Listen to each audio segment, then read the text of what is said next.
You know about one of the most notorious American outlaws from the Wild West? Harry Tracy. He murdered over 10 men and then eventually met his demise right out here in eastern Washington.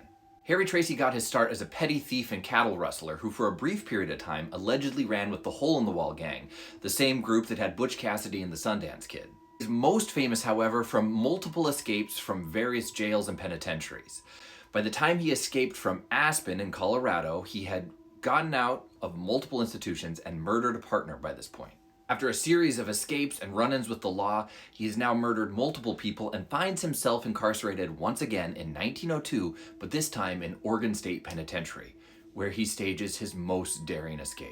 Harry Tracy and his new partner Dave Merrill have weapons smuggled into the penitentiary where they secure them and shoot their way out, murdering multiple guards on their attempt to escape, which they do successfully. They're now involved in one of the largest manhunts in the country at this time and are considered America's most wanted criminals. Harry and Dave work their way up through the Seattle area where they begin taking hostages, holding people up at gunpoint, and shooting multiple more law enforcement officials, including a detective, a deputy sheriff, and 2 members of a posse. With a notoriously bad temper and unsatisfied with the carnage, Harry Tracy even goes on to kill his own partner, Merrill.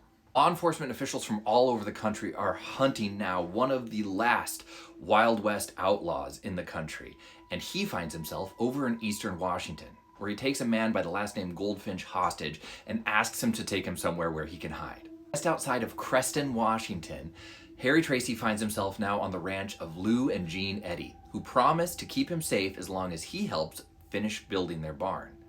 He agrees to do it, but in that time, Goldfinch went and told the local sheriff, who mounts together a posse, and they find Harry Tracy. On the morning of August 5th, 1902, the posse surrounds the Eddy farm, and there's Harry Tracy outside working on the barn. He grabs his rifle and tries to flee, but finds himself by this basalt cropping, now known as Tracy's Rock.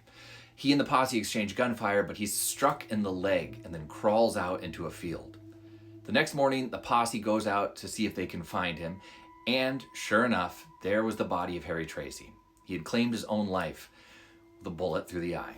Once he realized he wasn't going to make it because he was bleeding out so much, he decided to fulfill his vow that he'd never be captured. He was taken to the local coroner there in Davenport, who took a plastered death mask of him and then propped Harry Tracy up on the front porch and charged people 5 cents a person to come see the body. People came from all over to see the notorious outlaw and actually tore clumps of hair off of his body. Later, he was unceremoniously put in a plain pine box and taken back to Oregon State Penitentiary where he was buried. But he remains as one of the last examples of a true out west outlaw, and perhaps the most famous example of one here in Washington State. Today, the Lincoln County Historical Society still has the plastered death mask of Harry Tracy, and is a great place to go and learn about the legend and lore of one of the last outlaws of the American West.